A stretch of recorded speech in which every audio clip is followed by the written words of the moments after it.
అందరికీ నమస్కారం. ఆ వీడియోలో ఉన్న ఆ మహిళను నేను రైల్వే కోడూరులో గవర్నమెంట్ జాబ్ చేస్తూ ఉంటాను. గత సంవత్సరంన్నర ముందు జూన్ 14, 2024లో రైల్వే కోడూరు ఎమ్మెల్యే అయిన ఆర్వా శ్రీధర్ గారికి నేను కంగ్రాచ్యులేషన్స్ చెప్దామని చెప్పేసి ఫేస్బుక్ ద్వారా మెసేజ్ చేయడం జరిగింది. అతను మొదటి రోజు అయినా సరే నాతో 2-3 గంటలు మాట్లాడారు. లాస్ట్లో అతని నెంబర్ నాకు ఇచ్చి నా నెంబర్ అతను తీసుకున్నారు. టెలిగ్రామ్ అనే యాప్లో నాకు మెసేజ్ చేశారు. నా గురించి అంతా తెలుసుకుంటూ వచ్చారు. అంటే నువ్వేం చేస్తూ ఉంటావు, ఎక్కడ ఉంటావు, నీకు పెళ్ళయిందా, నీ భర్త ఏం చేస్తాడు, పిల్లలు ఉన్నారా, ఇదంతా తెలుసుకుంటూ వచ్చారు. నా భర్త నాకు దూరంగా ఉంటున్నాడు అనేసి తెలుసుకున్నారు. నేను నా బాబుతో ఉంటాననేసి నేను చెప్పాను. అలా అనుకోవద్దు, నువ్వేం ఒంటరివి కాదు, నీకు నేనున్నాను, ఎటువంటి సిచ్యువేషన్ అయినా సరే నేను నీకు ఉంటాను అని చెప్పేసి నెక్స్ట్ డే నుంచే నాకు అటువంటి ప్రామిసులు చేయడం జరిగింది. అటువంటి భరోసాలు ఇవ్వటం జరిగింది ఆయన నుంచి. సరే అని చెప్పేసి నేను నార్మల్గానే మాట్లాడుతూ వచ్చాను. ఒక 2 రోజుల తర్వాత ఆయన నా న్యూడ్స్ అడగడం స్టార్ట్ చేశారు. వీడియో కాల్స్ చేయని చెప్పేసి బలవంతం చేయడం స్టార్ట్ చేశారు. ఇదంతా కరెక్ట్ కాదండి అనేసి నేను అన్నప్పుడు అతను చాలా ఫాస్ట్గా టర్న్ అయిపోయి సీరియస్ అయిపోయి నన్ను బెదిరించడం జరిగింది. ఇది నా కోడూరు, నా నియోజకవర్గం, నువ్వు ఒక చిన్న ఎంప్లాయీవి, నీకు ట్రాన్స్ఫర్ చేయాలన్నా సరే నేనే దిక్కు, నీ మీద ఎంక్వైరీలు వేయిస్తాను, నీ కొడుకు నువ్వు ఒక్కరే ఉంటారు, జాగ్రత్త మరి చూసుకో అని చెప్పేసి బెదిరించడం జరిగింది. అయినా కూడా నేను న్యూస్ పంపలేదు. కానీ దాని తర్వాత నుంచి కలుద్దామని చెప్పేసి నన్ను చాలా టార్చర్ చేయడం జరిగింది. కలుస్తావా లేదా అని చెప్పేసి బెదిరించడం జరిగింది. నేను కలవను అని చెప్పేసి జూన్ 14 నుంచి ఒక 20 రోజుల దాకా నేను అసలు కలవను అని చెప్పేసి భయపడుతూనే చెప్పాను. భయపడుతూనే నేను ఇగ్నోర్ చేస్తూ వచ్చాను. ఆయన ఒకసారి అన్నారు, నీ కొడుకు నువ్వు ఒంటరిగా ఉంటారు, చూసుకో, నీ కొడుకు ఏమైనా అయితే నన్ను అడగద్దు అనేసి భయపెట్టడం జరిగింది. సరే అని చెప్పేసి నేను జూలై 9, 2024లో ఫస్ట్ టైం కలిశాను అతన్ని. ఆయనే వచ్చేసి కారులో మా ఇంటి దగ్గరికి వచ్చి పిక్ చేసుకొని కడప రూట్ వెళ్దాం, కడప దాకా వెళ్దాం అనేసి చెప్పారు. ఏం మాట్లాడాలి అనేసి నేను అడిగాను. ఏమొద్దు, ఏం మాట్లాడద్దు, కడప దాకా వెళ్దాం అనేసి చెప్పారు. కడప దాకా వెళ్ళకుండానే రాజంపేట దగ్గర ఏదో పల్లె దగ్గర ఆపేశారు. మొత్తం డార్క్గా ఉంది ప్లేస్. ఎందుకండి ఆపారు అనేసరికి నాకు నువ్వు సెక్షువల్గా కావాలి అనేసి అడిగారు. లేదండి, నేను సెక్షువల్గా కుదరదు, నేను అలాంటి దాన్ని కాదు అనేసి చెప్పాను.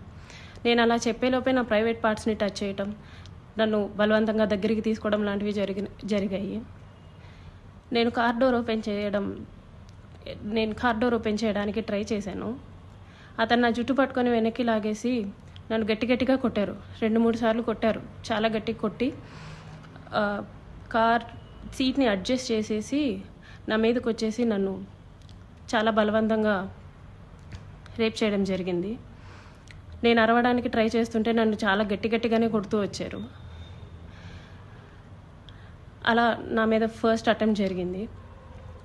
నన్ను ఇంటి దగ్గర డ్రాప్ చేసి నేను దిగుతున్న టైంలో, నువ్వు ఈ విషయం ఎవరికైనా చెప్పినా సరే నువ్వు కొలాప్స్ అయిపోతావు, నీ ఫ్యామిలీ కొలాప్స్ అయిపోతుంది, స్పాయిల్ చేసిస్తాను అని చెప్పేసి నాకు చెప్పడం జరిగింది.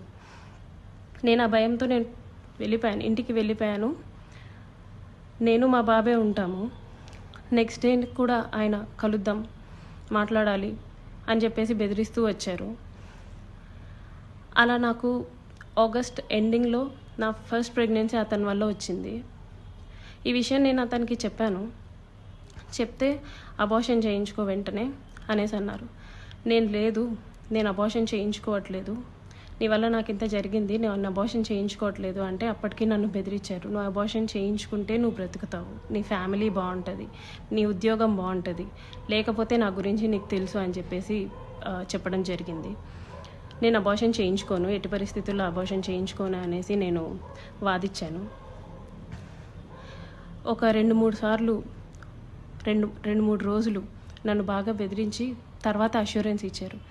సరే, నీ భర్తకి నువ్వు విడాకులు ఇచ్చేసి నేను నిన్ను పెళ్లి చేసుకుంటాను, మీరు ఎలాగా దూరంగానే కదా ఉంటారు, నేను నిన్ను పెళ్లి చేసుకుంటాను, నీ భర్తకి నువ్వు విడాకులు ఇచ్చేసి అనేసి అన్నారు.